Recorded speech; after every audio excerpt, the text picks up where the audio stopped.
The wanted poster nailed to the oak tree outside Fort Smith showed a woman's face that Helena Vaughn had seen in her mirror every morning for 23 years, but the crimes listed beneath made her blood run cold because she had never robbed a stagecoach, never stolen a cent from the cattleman's bank in Tulsa, and certainly had never shot anyone in her entire life. It was April of 1882, and she stood frozen on the dusty road leading into Oklahoma City, Oklahoma Territory, her carpet bag weighing heavy in her trembling hands as she read her own name branded as an outlaw with a $500 bounty on her head.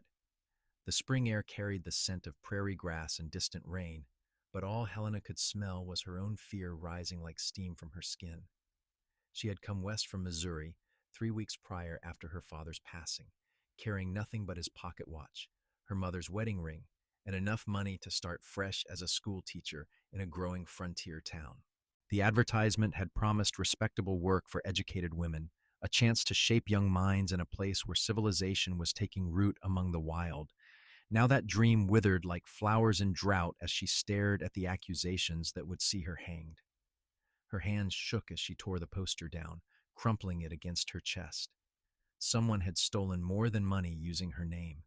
They had stolen her future, her freedom, her very identity. The question burning through her mind was simple and terrible. Who would do this, and why? Helena ducked behind the tree as hoofbeats approached on the road. 3 riders passed, their faces hard and their guns visible at their hips. Bounty hunters, most likely, drawn to Oklahoma Territory by the promise of easy money and the lawlessness that still clung to the land despite the marshal's best efforts. She pressed herself against the rough bark until they disappeared toward town, then forced herself to breathe slowly, to think clearly despite the panic clawing at her throat. Running would make her look guilty. Staying might get her killed. But somewhere between those two impossible choices lay a third option: find whoever had done this and clear her name before the rope found her neck. She waited until dusk before approaching Oklahoma City, keeping to the shadows as the buildings rose from the prairie like broken teeth. The town was bigger than she had expected, with a main street lined with shops and saloons, a church steeple reaching toward the darkening sky, and enough people moving about that she might blend in if she was careful. The hotel she had planned to stay at loomed ahead, its windows glowing with lamplight, but she walked past it toward the smaller boarding house on the edge of town where questions might be fewer. The woman who answered her knock was older, with silver hair and eyes that had seen enough of life to be suspicious. "We are full up," she said before Helena could speak. "Please," Helena said, keeping her voice low. "I can pay extra. I just need a room for a few nights. Somewhere quiet." The woman's gaze traveled over Helena's travel-worn dress, her carpet bag, the dust on her shoes. "You running from something?" "Running toward the truth," Helena said, which was honest enough. Something in her tone must have resonated because the woman stepped back, opening the door wider. "I have got a room in the back, small but clean. $3 a week, paid in advance, and I do not want any trouble." "You will not get any from me," Helena promised, hoping desperately that she could keep that vow. The room was barely larger than a closet, with a narrow bed, a washstand, and a window that looked out on the alley. But it was shelter, and more importantly, it was anonymous. Helena locked the door behind her and sat on the bed, finally allowing herself to feel the full weight of her situation. Someone had committed crimes using her name. That meant someone who either looked like her or had access to false identification. The wanted poster had been dated 2 months prior, which meant the crimes had happened while she was still in Missouri, tending to her dying father. She had witnesses who could place her there, but bringing attention to herself by claiming innocence would alert every lawman and bounty hunter in the territory to her presence. She needed help. She needed someone who understood the law but was not bound by it, someone who could investigate without drawing official notice. She needed someone desperate or brave or foolish enough to help a woman with a price on her head. She needed a miracle.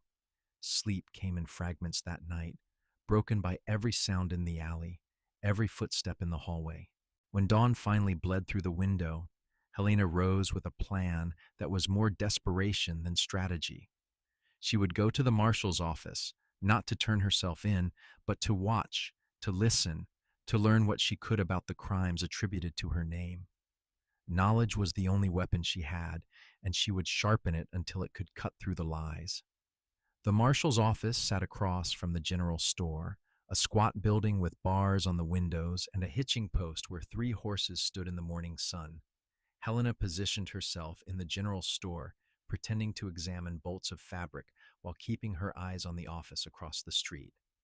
The marshal was a thick-shouldered man with gray in his beard and a star pinned to his vest that caught the light. He emerged mid-morning with another man, younger and taller, dressed in the worn clothes of a working cowboy, but carrying himself with a confidence that suggested he was more than he appeared. "I am telling you, Boone, that witness was lying through his teeth," the marshal said, his voice carrying across the street. "Nobody saw Helena Vaughn near that bank. They saw someone wearing a bonnet and a green dress. Could have been anyone."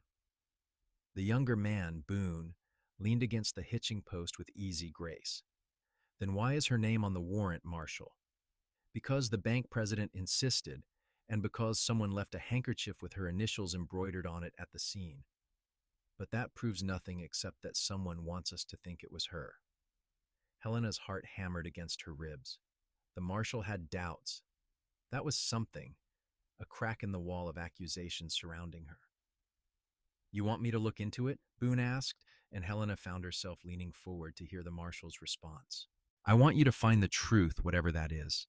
You have got a talent for seeing what other folks miss, Zachary. If this Vaughn woman is innocent, I would rather not see her hang for crimes she did not commit. And if she is guilty, well, I want the evidence to be solid before we put a rope around anyone's neck." Boone Zachary. The name settled into Helena's mind like a key turning in a lock. This was the man who could help her, if she could convince him to listen, if she could make him believe. She watched him tip his hat to the marshal and mount his horse, a rangy buckskin that moved with the same fluid confidence as its rider. He turned the horse north, toward the road leading out of town, and Helena made a decision that was either brave or suicidal. She had to follow him. Renting a horse with the last of her money felt like throwing coins down a well, but she had no choice. The livery owner barely glanced at her as he saddled a gentle mare, more interested in his breakfast than his customers. Helena rode out slowly, keeping her distance from Boone, grateful that the prairie offered enough rolling hills to provide cover. He rode for an hour before stopping at a creek where cottonwoods grew thick and green. Helena dismounted and tied her mare to a low branch, then approached on foot, her heart in her throat. Boone was crouched by the water, filling his canteen when she stepped into the clearing. He moved with startling speed, his hand going to the gun at his hip before he registered that she was alone and unarmed. "That is a good way to get yourself shot, miss," he said, his voice carrying a hint of the South, Texas maybe, or Louisiana. "I am sorry," Helena said, raising her hands to show she meant no harm. "I need to talk to you. I heard what the marshal said in town." His eyes narrowed, taking in her face with an intensity that made her feel exposed. "You should not have been listening to private conversations." "My life depends on it," she said simply. "I am Helena Vaughn."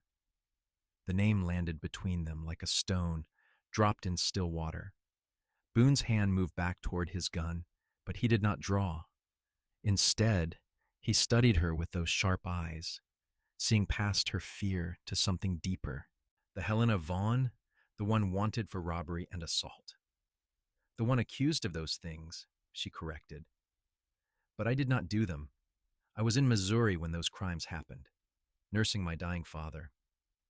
I came to Oklahoma Territory to start a new life, and instead, I found my face on a wanted poster for crimes I know nothing about. That is what every outlaw says when they are caught."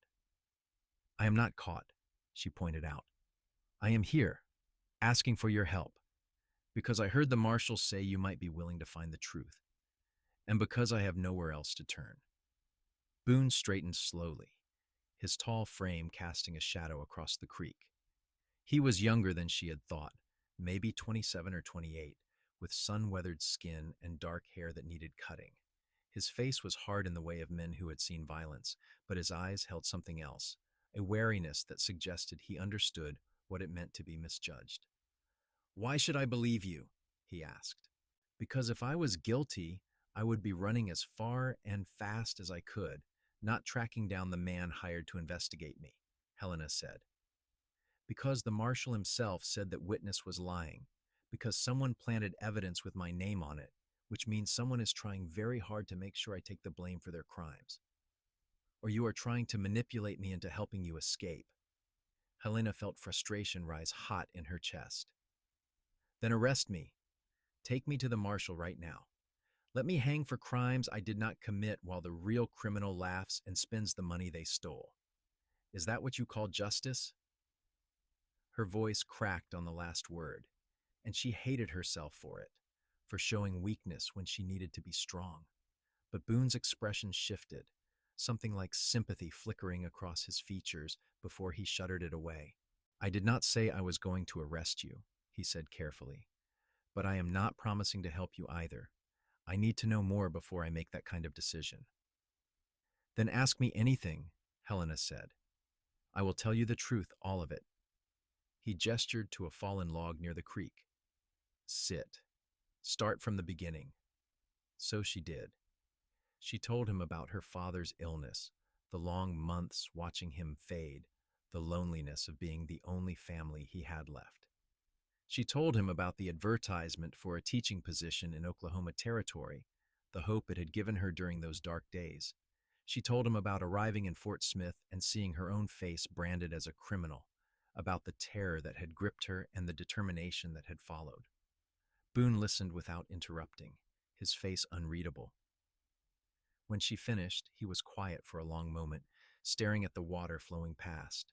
"The first robbery was in Tulsa 2 months ago," he said finally.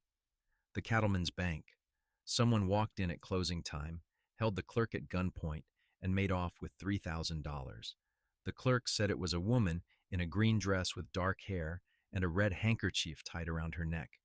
After she left, he found a handkerchief on the floor with the initials HV embroidered in the corner. "I have never owned a handkerchief like that," Helena said. "My mother taught me embroidery, but I always put my full name on things, not just initials." "The second crime was a stagecoach robbery outside of Guthrie, 3 weeks ago. The driver said a woman on horseback stopped the stage, demanded the lockbox, and shot the guard in the leg when he tried to resist. Same description. Dark hair, green dress. This time she left behind a hat with a ribbon that had a name tag sewn inside. Your name?" Helena felt sick. "I was still in Missouri 3 weeks ago. I did not leave until after my father's funeral, which was April 15th. I have the church records to prove it, the pastor's testimony, neighbors who attended the service." "That is good," Boone said. "That is evidence we can use. But it still does not tell us who is doing this or why they are using your name." "It has to be someone who knows me," Helena said slowly, working through the logic. "Or knows of me. Someone who would benefit from putting the blame on me specifically. Any enemies back in Missouri?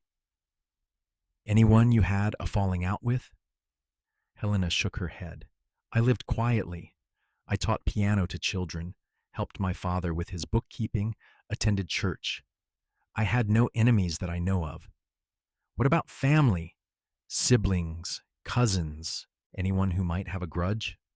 "My mother died when I was 16. My father was an only child, and so was I. There is no one." Boone stood and paced the creek bank, thinking, then maybe it is not personal. Maybe someone just needed a name to use, and yours was convenient. But how would they get my name? How would they know enough about me to forge identification and plant evidence? "That," Boone said, turning to face her, "is what we need to figure out. And we need to do it fast, because every day you are loose with that warrant hanging over you is a day someone might recognize you and turn you in for that bounty." The word "we" sent a wave of relief through Helena, so powerful she nearly wept. You believe me? I believe you deserve a fair investigation before you are condemned, Boone said carefully. That is not the same as believing you are innocent, but it is enough for me to look into this, to see what I can find. Thank you, Helena breathed. Thank you so much. Do not thank me yet. This is going to be dangerous, and there are no guarantees. If I find evidence that you are lying, I will take you in myself. Understood? Understood. He extended his hand, and she took it, feeling the calluses on his palm, the strength in his grip. His hand was warm and steady, and for the first time since seeing that wanted poster, Helena felt like maybe, just maybe, she had a chance. They rode back to Oklahoma City separately, with Boone entering town first and Helena waiting an hour before following. The boarding house felt less like a prison when she returned, more like a base of operations. She had an ally now, however tentative. She had hope. That evening, a knock came at her door. Helena opened it to find Boone standing in the hallway, his hat in his hands. I talked to the marshal, he said quietly. Told him I was following some leads out of town, that I would be gone for a few days. He does not need to know I am working with you. Not yet. What do we do first? Helena asked. First, I need to see those church records from Missouri. Can you write to the pastor, have him send documentation? I can, but it will take weeks for letters to travel back and forth. Then we will have to work with what we have here.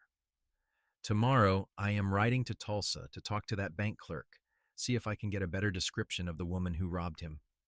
You will stay here, keep your head down, and do not draw attention to yourself. I want to come with you. Too dangerous. If someone recognizes you in Tulsa, we are both finished. Helena wanted to argue, but she could see the logic in his words. Then what should I do while you are gone? Think, Boone said. Think about anyone who might have crossed your path, anyone who might have had access to your personal items, anything that might connect you to these crimes. There has to be something, some thread we can pull. After he left, Helena lay awake long into the night, retracing her steps through the past year. Her father's illness had consumed everything, leaving little room for social calls or new acquaintances. The doctor who had treated him, the pastor who had visited, the neighbors who had brought food, the seamstress who had made her mourning dress. None of them seemed like criminals, but then again, what did a criminal look like? Her mind circled back to one memory that had seemed insignificant at the time. About 3 months ago, a woman had come to the house claiming to be a distant cousin doing genealogy research. She had asked many questions about the family, had even asked to see family papers and photographs. Helena's father had been too ill to receive visitors, so Helena had spoken with her at the door, politely declining to share private documents with a stranger. The woman had been disappointed but understanding. She had dark hair like Helena and was about the same height and build. And she had been very interested in Helena's full name, asking how it was spelled, whether Helena used a middle name, commenting on how unusual and lovely it was. At the time, Helena had thought nothing of it. Now, the memory took on sinister dimensions. She wrote down everything she could remember about the encounter, the woman's appearance, her manner of speaking, the questions she had asked. It was not much, but it was something, a starting point. Boone returned 3 days later, looking tired and dust-covered. Helena met him at the creek where they had first talked, away from curious eyes. The bank clerk was useless, Boone said without preamble. All he could remember was the green dress and the gun. But I talked to some other people in Tulsa, and I found something interesting. A woman matching the description of the robber had been seen around town for several days before the robbery, asking questions about the bank, about its security, about when it closed. So she planned it carefully, Helena said. Very carefully. And that is not the behavior of a desperate criminal. This was someone smart, organized, someone who knew what they were doing. Helena pulled out the paper where she had written her memories of the woman who had claimed to be a cousin. I think I know who it might be. Boone read her notes, his expression growing more intent. This could be it. If this woman was studying you, learning about you, she could have used that information to impersonate you. But why? Why go to all that trouble? Maybe because having someone else take the blame was part of her plan from the beginning. If the law is chasing Helena Vaughn, they are not chasing the real criminal. It made a horrible kind of sense. What do we do now? Now we try to find her. Did she give you a name? She said her name was Margaret, Margaret something. I cannot remember the last name. She said she was from Kansas. Boone folded the paper and tucked it into his pocket. It is not much, but it is more than we had yesterday. I will send some telegrams, see if anyone in Kansas has heard of a woman matching her description involved in any crimes. Over the following days, they fell into a pattern. Boone would investigate during the day, riding out to neighboring towns, talking to lawmen and witnesses, while Helena stayed hidden at the boarding house, going over and over her memories, trying to extract every detail that might be useful.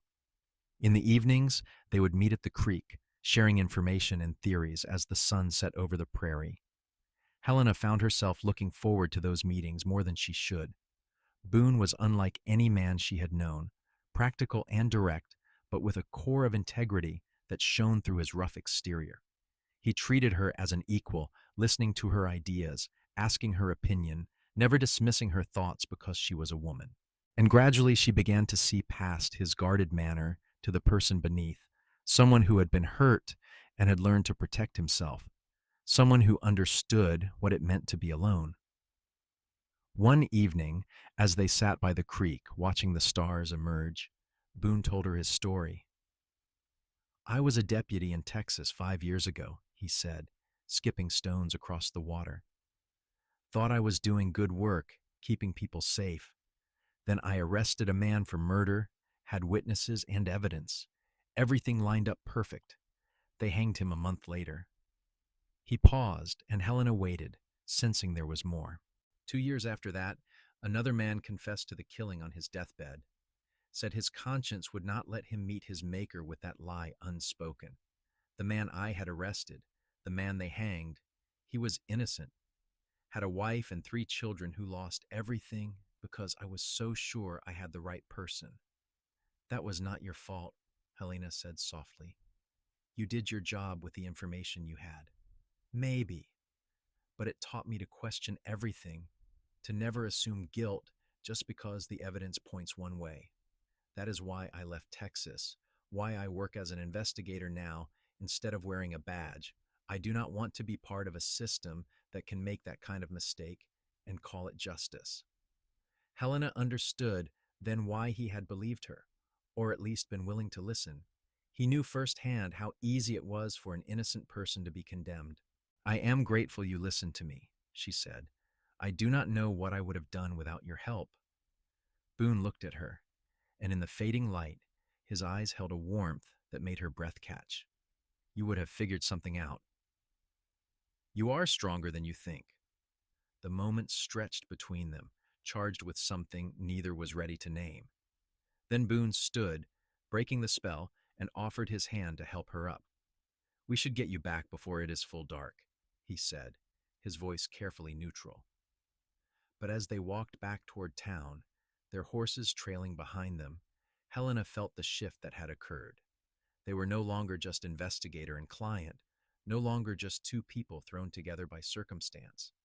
Something deeper was growing, fragile as a new shoot but undeniably alive.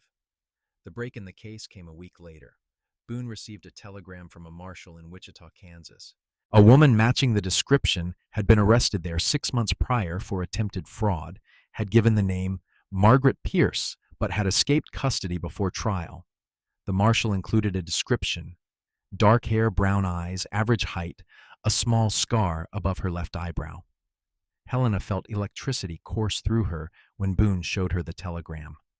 I remember the scar. I remember thinking it must have been from a childhood accident. Margaret Pierce, Boone said, testing the name. Now we have something to work with.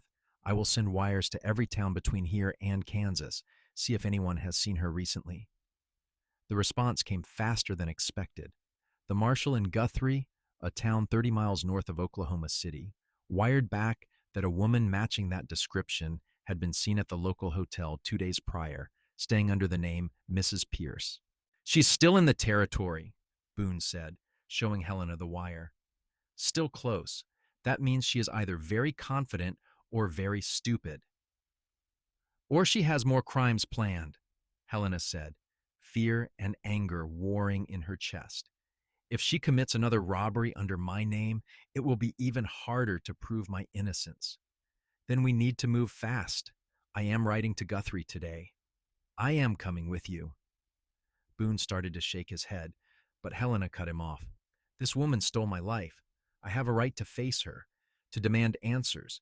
And if you find her and I am not there, how will you prove she was impersonating me? You need me there, Boone.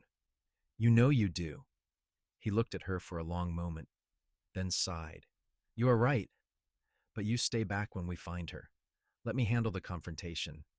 I do not want you getting hurt. They rode out that afternoon, pushing their horses hard across the prairie. The land rolled endlessly under a sky so blue it hurt to look at, dotted with wildflowers that swayed in the constant wind.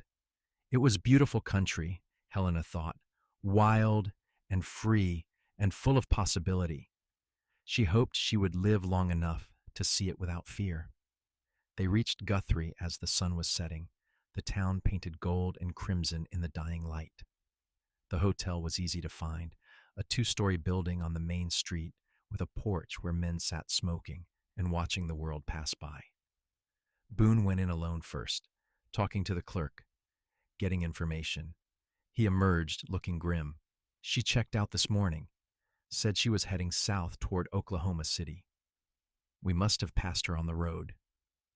Helena felt frustration boil over. We were so close. We still are. If she is heading to Oklahoma City, we can get ahead of her, set up a trap. The marshal there trusts me. He will help. They rode through the night, switching to fresh horses at a relay station halfway. Helena was exhausted, every muscle aching, but she pushed on, driven by the need to end this nightmare. Boone rode beside her, steady and determined, occasionally reaching over to check that she was all right. They reached Oklahoma City as dawn was breaking, the town still mostly asleep. Boone went directly to the marshal's office, and this time Helena went with him. Marshal Garrett listened to their story with growing interest, studying the telegram from Wichita, comparing the description to Helena's face. I will be damned, he said finally. You are telling me this Pierce woman has been committing crimes and framing Miss Vaughn here just to cover her tracks? That is exactly what we are saying, Boone confirmed. And we think she is headed here, possibly planning another robbery. Well, we will be ready for her. I will deputize you, Zachary. Make it official. And Miss Vaughn, you are going to have to stay somewhere safe while we handle this. No, Helena said firmly. I am not hiding anymore. If you want to catch her, you need to use me as bait. Both men started to protest, but Helena continued. Think about it. She knows what I look like because she studied me, watched me. If she sees me here in town, what will she do? She will either run, which will confirm her guilt, or she will try to do something about me, which will give you the chance to catch her in the act. Marshal Garrett rubbed his jaw thoughtfully. It is dangerous, but she has a point. If we post men around town, I keep Miss Vaughn under watch, we might be able to draw Pierce out. Boone looked like he wanted to argue, but Helena could see him working through the logic, seeing the sense in it despite his obvious reluctance. I do not like it, he said finally. But if we do this, I am staying with her every moment. She does not go anywhere without me. Agreed, the marshal said. We will set it up for today. Miss Vaughn, you will go about town openly. Make yourself visible. Zachary, you stick to her like glue. I will have deputies positioned around the main street, watching for any sign of Pierce. If she is coming to Oklahoma City, she will likely arrive sometime today. They spent the morning preparing, with Helena changing into her best dress, the blue one that she had brought for her first day of teaching, and walking the main street on Boone's arm as if they were a courting couple.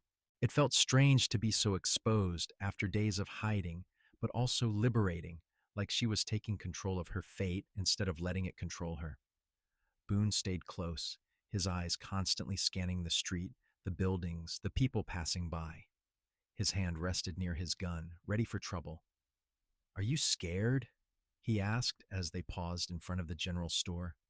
"Terrified," Helena admitted, "but also angry. This woman destroyed my plans, my reputation, put my life in danger. I want to see her face when she is caught." "You will," Boone promised. "I will make sure of it." The hours crawled by. They walked, they sat on benches, they went into shops and pretended to browse. Helena could feel the deputies watching from their positions, could sense the tension coiling tighter with each passing minute. It was mid-afternoon when Boone stiffened beside her, his hand closing gently on her elbow. "Do not turn around, but there is a woman who just came out of the hotel across the street. Dark hair, green dress, watching you." Helena forced herself to keep her breathing steady, to not react. "Is it her?" "Could be. She has got a scar above her left eyebrow." Helena's heart hammered. What is she doing? Watching. Just watching. Then from across the street, the woman started walking toward them with deliberate steps. As she got closer, Helena could see her face clearly, and recognition slammed into her like a physical blow. It was the woman who had claimed to be a cousin, who had stood on her doorstep in Missouri and asked all those questions. Margaret Pierce stopped a few feet away, her eyes moving between Helena and Boone with cold calculation. "Helena Vaughn," she said, her voice pleasant, as if greeting an old friend. "What a surprise to see you here. I heard you were wanted for some terrible crimes." "Funny thing about that," Boone said casually, his body positioned slightly in front of Helena. "Turns out the real criminal looks a lot like Miss Vaughn here. Same height, same coloring, almost like someone was trying to frame her." Margaret's smile did not waver, but her eyes went flat and dangerous. "Is that so? How unfortunate for her." "The marshal in Wichita remembers you, Margaret Pierce," Boone continued. "Remembers you escaping custody. He is very interested in talking to you about some recent robberies in Oklahoma Territory." For a heartbeat, nothing happened. Then Margaret's hand darted toward her reticule, and Helena saw the glint of metal. Boone moved faster, his arm sweeping Helena behind him as he drew his own gun. "Do not do it!" But Margaret was already bringing up a small pistol, aiming not at Boone but at Helena. "If I am going down, I am taking her with me." The shot rang out, impossibly loud on the quiet street. Helena felt Boone's body jerk, saw him stumble, and terror flooded through her. But then she realized he was still standing, still between her and Margaret, his gun steady. The second shot came from one of the deputies positioned across the street. Margaret cried out, her pistol clattering to the ground as she clutched her shoulder. She tried to run, but Marshal Garrett was already there, catching her arm, pulling her down. Helena pushed past Boone to see his face, her hands frantically checking him for injuries. "Are you hit? Did she hit you?" "I am fine," he said, catching her hands in his, steadying them. "I am fine, Helena. It is over." And it was. Margaret Pierce was on the ground, surrounded by deputies, her shoulder bleeding but the wound not life-threatening. She was cursing and struggling, but she was caught, finally and completely caught. Helena felt her knees give way, and Boone caught her, his arms strong around her as the fear and relief crashed through her in waves. She buried her face in his chest and let herself shake, let herself feel everything she had been holding back for weeks. "You are safe," Boone murmured against her hair. "You're safe now." The aftermath took hours. Margaret Pierce was locked in the marshal's jail, her wound tended by the town doctor, while she ranted about how she would have gotten away with it if not for meddling investigators. The evidence found in her hotel room was damning, The green dress she had worn during the robberies, bags of money from the bank and the stagecoach, and most tellingly, a collection of items bearing Helena's name, including several handkerchiefs and ribbons that she had clearly stolen during her visit to Missouri. She must have taken them when I was tending to my father, Helena said, staring at the familiar items laid out on the marshal's desk. I never even noticed they were missing. She planned this carefully, Marshal Garrett said. Studied you, took what she needed to frame you, then came out here where you would not have an alibi. It was smart in a twisted sort of way. If you had not come to Oklahoma Territory yourself, we might never have figured it out. If Boone had not believed me, you mean, Helena corrected. He is the one who investigated, who found the connection to Wichita. The marshal nodded at Boone. Good work, Zachary. You saved an innocent woman's life today. But Boone was looking at Helena, and the expression in his eyes made her heart skip. She saved herself, he said quietly. I just helped a little. Over the following days, the legal machinery ground slowly forward. Margaret Pierce was formally charged with multiple counts of robbery, assault, fraud, and attempted murder. The bank clerk from Tulsa was brought in to identify her, and this time, without the pressure of having a convenient suspect already named, he admitted that he had been uncertain about the original identification, had been pressured to name Helena based on the planted evidence. The stagecoach driver told a similar story. Margaret had been good at what she did, had known how to use the trappings of respectability to deflect suspicion, but faced with her actual capture and the overwhelming evidence, the witnesses had no trouble identifying her as the real criminal. Helena's name was officially cleared within a week. The wanted posters were taken down, replaced with a simple notice that the charges against Helena Vaughn had been dropped and that Margaret Pierce was in custody for the crimes in question. The territorial governor himself sent a letter of apology for the distress caused. But clearing her name did not erase what Helena had been through, did not give back the peace of mind she had lost.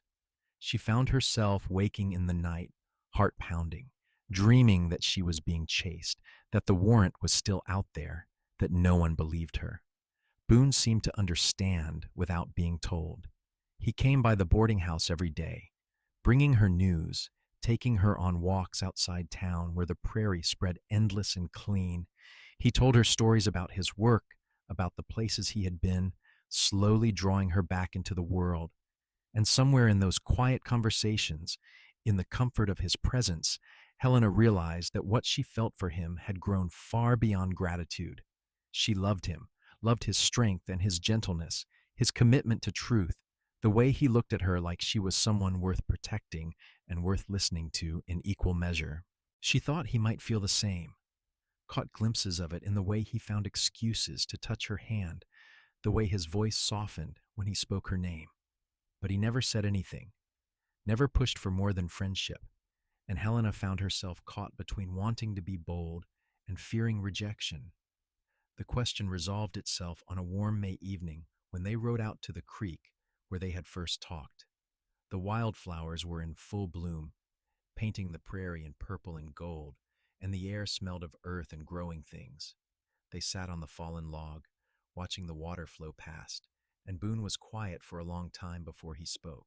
I have been thinking about heading back to Texas, he said, not looking at her. Got word that my old captain wants me to come back, work as a detective for the Rangers.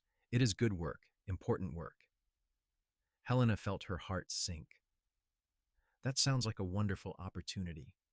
It is, but it would mean leaving Oklahoma Territory. Leaving you. She looked at him then and saw the conflict written plainly on his face. I have tried to keep things professional between us, he continued, finally meeting her eyes. Tried to remember that you hired me to clear your name, that anything more would be taking advantage. But the truth is, Helena, I do not want to leave. I do not want to go back to Texas or anywhere else that is not where you are. Hope flared bright in her chest. Boone, I know I am not much of a catch. I am a drifter, basically. No land of my own, no prospects beyond the next investigation. You deserve better than that. deserve someone stable who can give you the life you planned, the teaching position, the respectability. Helena reached out and took his hand, silencing him. I do not want stable if it means giving you up. These past weeks, working with you, getting to know you, have been the most alive I have felt in years. You believed in me when no one else would. You risked everything to help me. And somewhere along the way, I fell in love with you. The words hung in the air between them, brave and terrifying. Boone's eyes widened, then softened, and he lifted his free hand to cup her face with infinite gentleness. Helena, I love you too. Have loved you probably since that first day when you came crashing into my life with your determination and your courage. I was just too afraid to say it, too afraid you would not want someone like me. I want you, Helena said simply. Just you, exactly as you are. He kissed her then, soft and sweet at first, then deeper as years of loneliness and longing poured out between them. Helena wound her arms around his neck, feeling his heart racing against hers, feeling the rightness of being in his arms. When they finally pulled apart, both breathing hard, Boone rested his forehead against hers. Marry me, he said. I do not have much to offer except a life that might be uncertain and occasionally dangerous, but I swear I will spend every day making you happy, making you feel safe and loved. Yes, Helena breathed. Yes, absolutely, yes. They were married 3 weeks later in the small church in Oklahoma City, with Marshal Garrett standing as a witness and half the town in attendance, curious to see the woman who had been falsely accused wed the man who had cleared her name. Helena wore a dress of ivory lace that she bought with the reward money the bank had given her for Margaret Pierce's capture, and Boone wore a new suit that made him look uncomfortable but devastatingly handsome. The pastor who performed the ceremony spoke about faith and justice, about how the truth would always find a way to light, and Helena felt tears slip down her cheeks as Boone slipped a simple gold band onto her finger.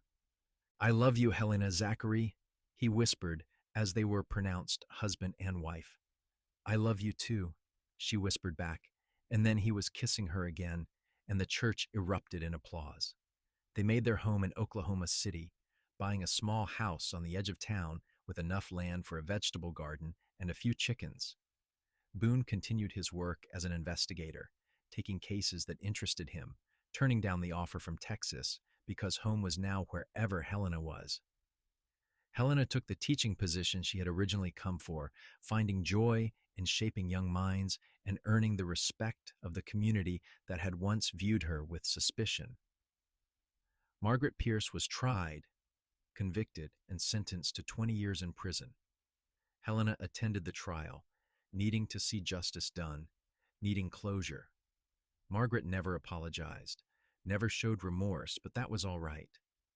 Helena did not need her apology to move forward. She had Boone. She had her good name restored. She had a future bright with possibility. The first year of their marriage was one of adjustment and discovery, learning each other's habits and quirks, building a life from the ground up. Boone proved to be an attentive husband, always thoughtful, always willing to listen. He helped her plant the garden, built her bookshelves for her growing collection of teaching materials, and held her on the nights when nightmares still came.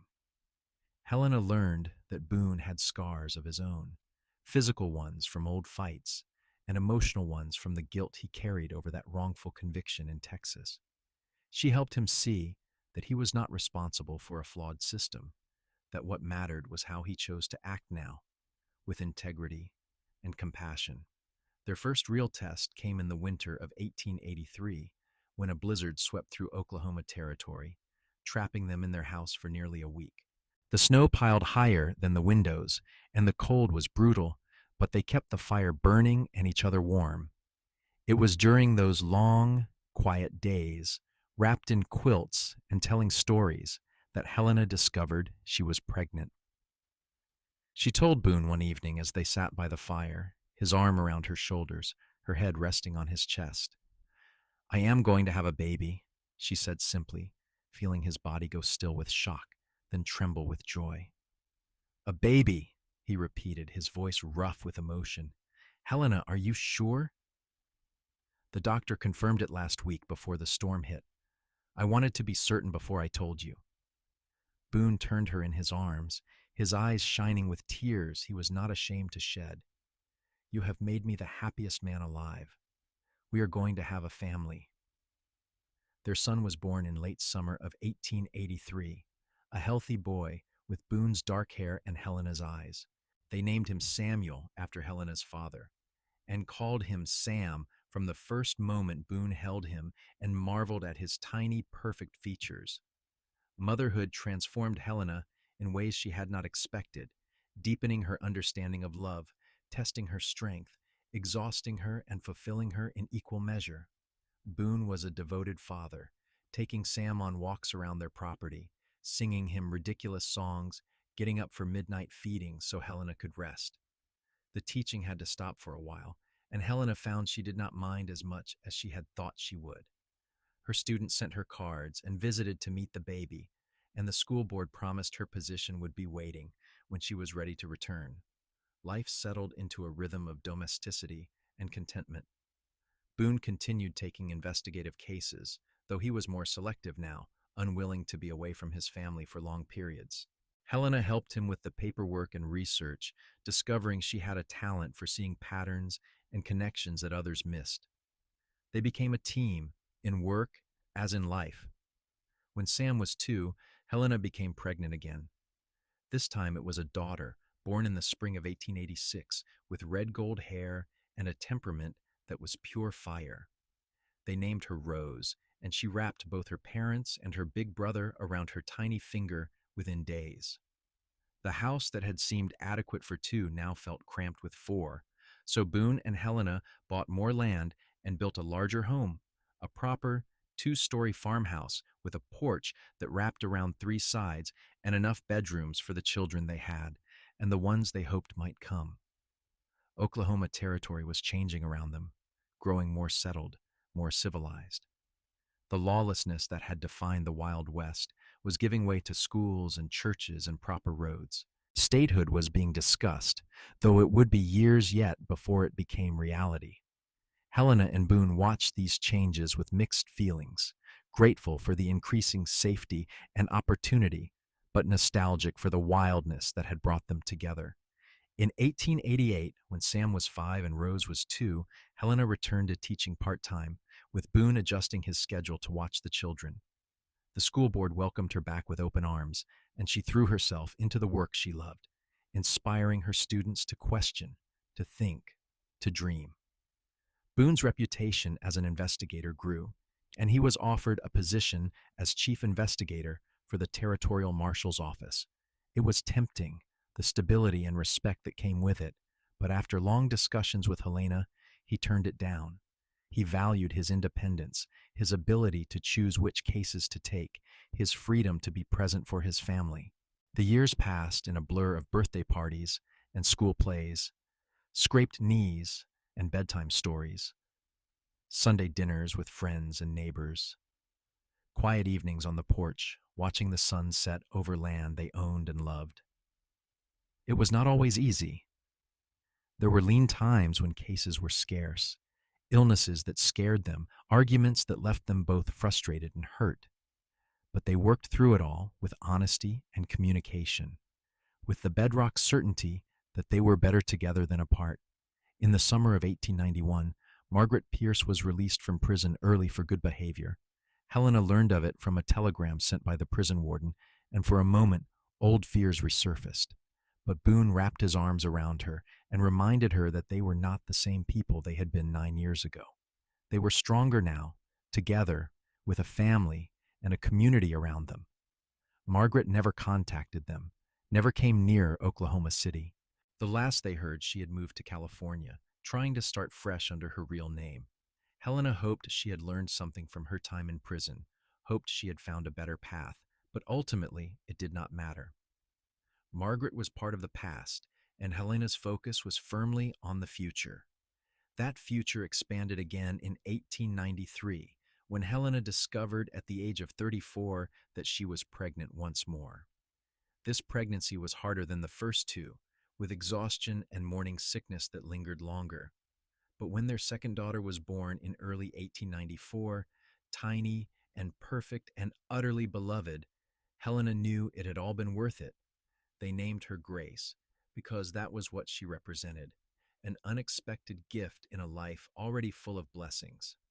Sam, now 11, was old enough to help with the baby, and he took his role as big brother seriously, always gentle and protective. Rose, at 7, was fascinated by the tiny intruder, constantly wanting to hold her, sing to her, show her off to anyone who would look.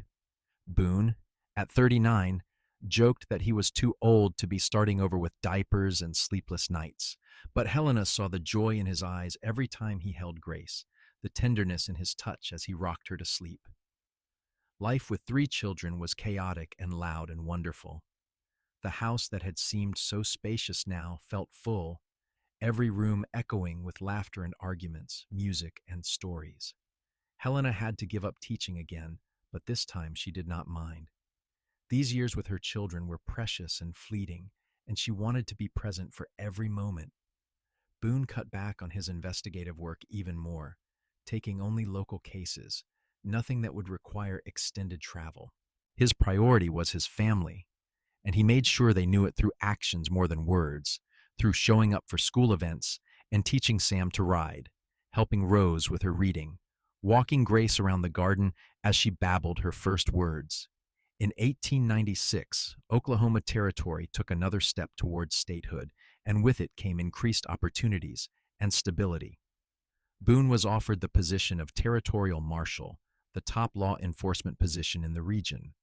This time, with Helena's encouragement, he accepted. The work would be challenging, but it would keep him close to home, and the salary would provide security for their growing family. Marshal Boone Zachary became a figure of respect throughout the territory, known for his fairness, his integrity, and his insistence on thorough investigation before judgment.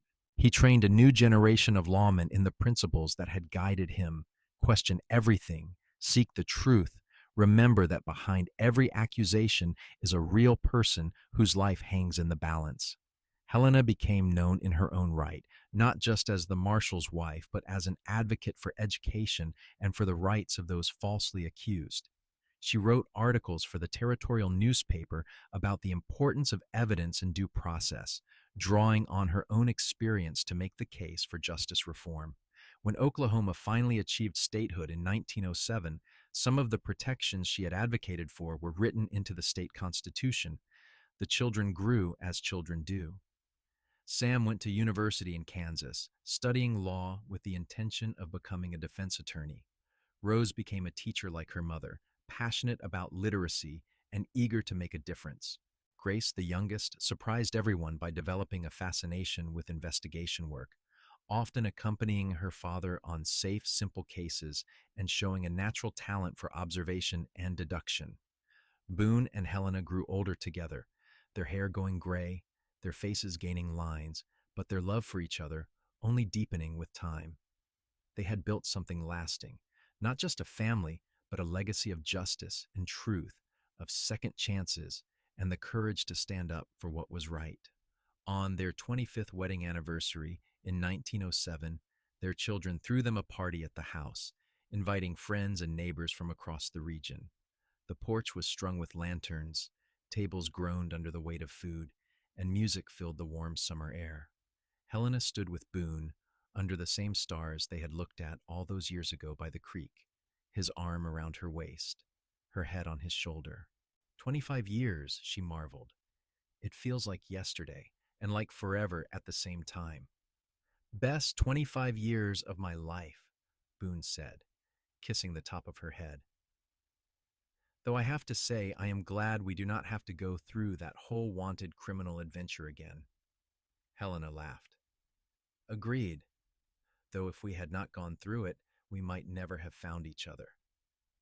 Then I suppose I should thank Margaret Pierce, wherever she is, for being terrible enough to bring us together. Let us not go that far, Helena said, smiling up at him. Let us just be grateful for what we have. I am, Boone said seriously.